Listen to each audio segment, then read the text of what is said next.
जय जय श्री हरि, जय जय श्री कृष्णा। दोस्तों नमस्कार, मैं शारदा शर्मा। मेरे चैनल शारदा भक्ति 2.0 पर आपका स्वागत है। धार्मिक व्रत कथा कहानी सुनने के लिए मेरे चैनल को सब्सक्राइब करें और लाभ उठाएं। दोस्तों आज हम आपके लिए लेकर आए हैं फाल्गुन कृष्ण पक्ष विजय एकादशी व्रत कथा। तो आइए शुरू करते हैं।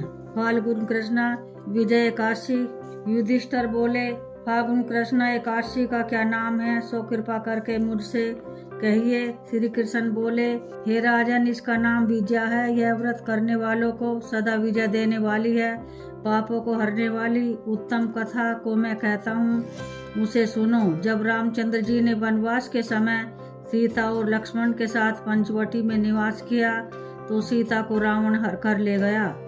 उस दुख से रामचंद्र जी बहुत दुखी हुए।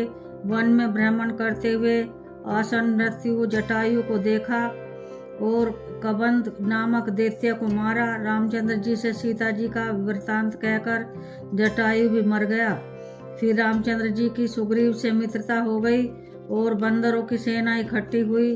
फिर हनुमान जी ने अशोक वाटिका में जानकी जी को देखा। राम जी की अंगूठी सीता जी को देकर बड़ा काम किया। फिर लौटकर सीता जी का सब वृतांत सुनाया।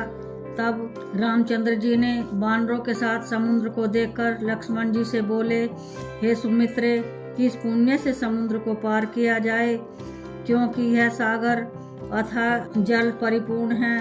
लक्ष्मण जी बोले, हे पुराण पुरुषोत्तम, आप आदि देव हैं। इस द्वीप में बकदालभ्य मुनि रहते हैं। यहाँ से उनका आश्रम 2 कोस है। उन्हीं प्राचीन श्रेष्ठ ऋषि से पूछिए। लक्ष्मण जी के इस सुंदर वचन को सुनकर रामचंद्र जी बकदालभ्य मुनि के दर्शन के लिए गए। दूसरे विष्णु के समान बैठे हुए मुनि को रामचंद्र जी ने प्रणाम किया। तब रामचंद्र जी को पुरुषोत्तम जानकर मुनि यह समझ गए कि किसी कारण से इन्होंने मनुष्य देह धारण किया है। फिर ऋषि बोले, हे राम, तुम कहाँ से आए हो? रामचंद्र जी बोले, हे मुने, मैं लंका जीतने को आया हूँ। आप कृपा करके उपाय बतलाइए। मुनि बोले, हे राम, मैं सब व्रतों में उत्तम व्रत कहूँगा जिसके करने से तुम्हारी शीघ्र विजय हो जाएगी और राक्षसों सहित लंका को जीतकर विशेष कीर्ति होगी। तुम एकाग्र मन से इस व्रत को करो। फाल्गुन के कृष्ण पक्ष में विजया नाम की एकादशी होती है। उसका व्रत करने से तुम्हारी जीत होगी। इस व्रत की विधि को सुनो। दशमी के दिन मिट्टी का कलश बनवावे।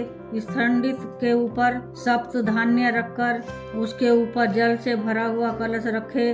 उसमें 5 पल्लव रखकर कलश के ऊपर सकोरे में रखे।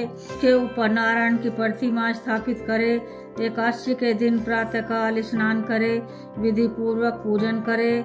मूर्ति समेत उस कलश को विद्वान ब्राह्मण को दे देवे। हे राम, इस विधि से सेना समेत यत्न पूर्वक इस व्रत को करो, इससे तुम्हारी विजय होगी। इस वचन को सुनकर रामचंद्र जी ने विधि पूर्वक इस व्रत को किया। इसके करने से रामचंद्र जी की विजय हो गई। जय जय श्री हरि, जय जय श्री कृष्णा।